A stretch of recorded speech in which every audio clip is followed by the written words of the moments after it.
Hello everyone, welcome back to the channel. Today I thought I'd feature a bike in my collection that has appeared in a couple of past videos in the background, and I've had some interest in that. This is my 1975 BMW R90/6. It's a 898cc or 900cc boxer twin, air-cooled motor, and it generates 60 horsepower at 6,500 RPM. And the bike weighs about 462 pounds. And I found this bike about 5 years ago. I've always been interested in the BMW R90 series, especially the air-cooled, or what they now call airhead motorcycles. And I found this bike on Craigslist not far south of me here. And I liked it because it's in this rare Nürburgring green color. These bikes were made from 73 to 76, and prior to that, most of their bikes were black. I think you could get white at an extra charge, but in the mid-70s, colors were becoming the in thing, and BMW had their hand at that. They came out with this Nürburgring green. I think they had a metallic blue and a metallic red, of course, black, and they also made an R90S, which was the sport model of this. Which came in sort of a root beer brown that faded into gray. It was kind of neat. And they also, I think, had a burnt orange color that faded to silver or gray.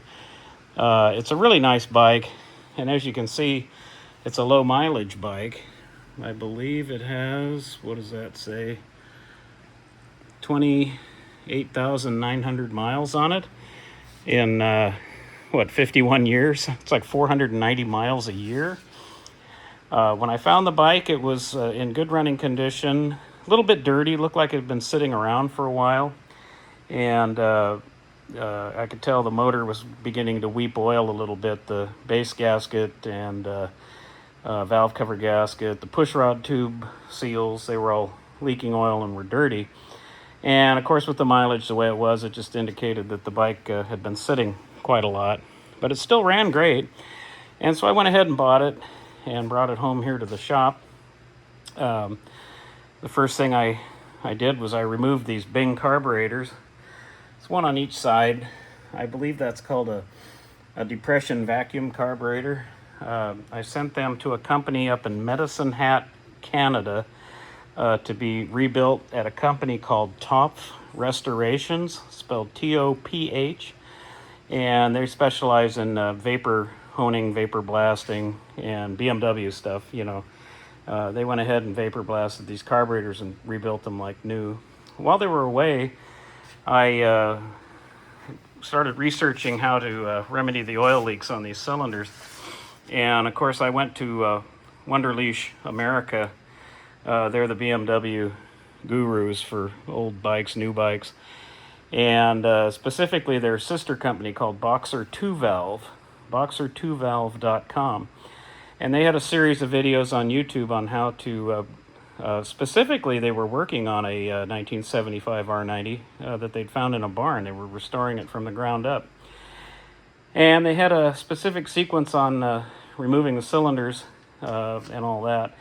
You basically start from the top down, remove the exhaust pipes, valve cover, valve train, the head comes off, and then you back the block off just far enough to expose the wrist pin on the pistons. You remove the circlips and use a wrist pin pulling tool to pull the wrist pin out, and you leave the piston in the cylinder so you don't disturb the rings. And once I had the cylinder off, I was then able to clean everything and replace all those gaskets and seals, starting at the bottom and working my way back up with a new base gasket, new head gasket, new valve cover gasket, and new pushrod tube seals. Cleaned it all up, and now she doesn't leak a drop. Other things I've done to this bike, I had the front brake master cylinder rebuilt by Wunderlich back in North Carolina. They sleeved it with stainless steel, and it's never going to wear out.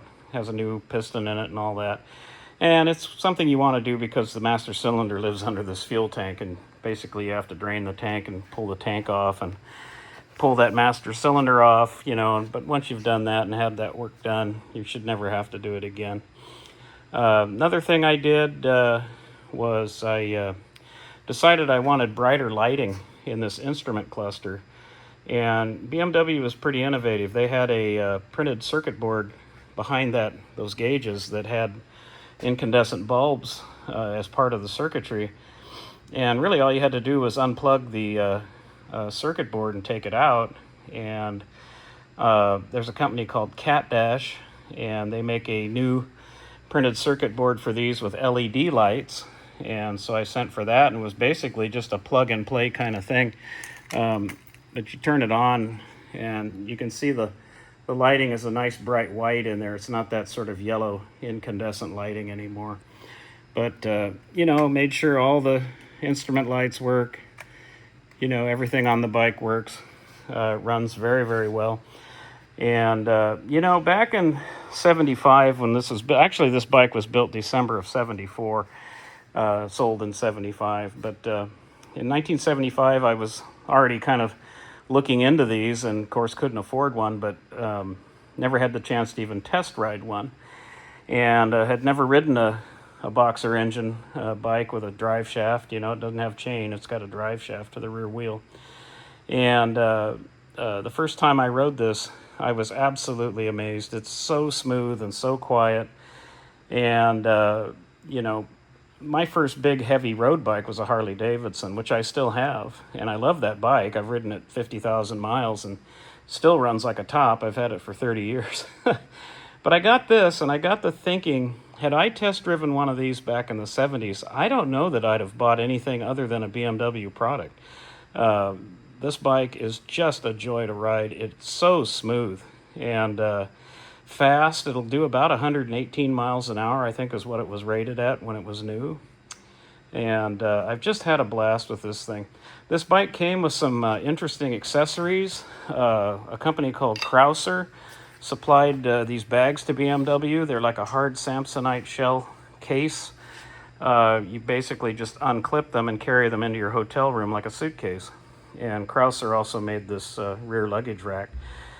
And in my restoration work here of the cylinders, I decided that I might want to look into new exhaust, and I talked to Wunderlich about it, and they asked me if my original two-pipe header system had discolored, and I said, yeah, it was discolored, and they said that's probably because someone let the exhaust valves get too tight and too hot, and it discolored the chrome.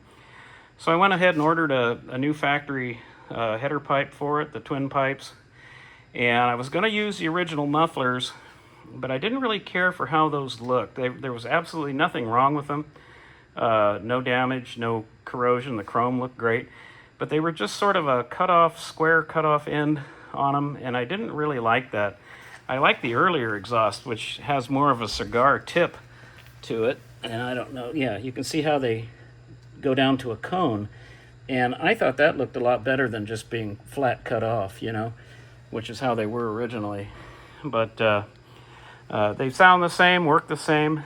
And one thing I came across while I was looking for parts for this was a very rare Krauser heat shield system for these exhausts. And so you can see here on the header pipe, it's got this perforated outer skin. That's one heat shield, and there's one over here on the other side. And then it has a matching heat shield that's perforated that goes over the muffler. And that's all from Krauser, and that was really rare to find. Almost as rare as the keys for these bags. You do have to do some searching if you get a set of bags with no keys. It's very hard to find the keys for these. But all in all, it's a great bike. I've rebuilt the front end, new fork gaiters, new brake pads on the front disc. Everything works. It's just a joy to ride this thing. And, this bike, for being 51 years old here in 2026, was way ahead of its time. I mean, lightweight, powerful. I mean, this thing is 900 cc's. My Harley I'm referring to is 1340. And this makes more horsepower. It's faster. And, originally designed as a touring bike to be comfortable. And with two up, it's a joy. It's not a problem. But, I just thought I'd share that and a few of the brief things I've done to it. the rare Nürburgring color, which is pretty cool. Got the BMW emblem there with the spinning propeller. You may or may not know they were an aircraft engine builder before they were a motorcycle or car company. But that symbol comes from their spinning propeller on their engines way back in the day. Anyway, that's it for now. It's a quick video. I had hoped to show different angles of this bike, but I forgot the keys to the car that's parked behind it. So anyway, folks, we hope you like that. I'll get this one outside and do a little more on it. It's a rainy day here in the Pacific Northwest. But that's just a quick video on my 1975 BMW R90/6. We'll see you soon. Take care. Bye-bye.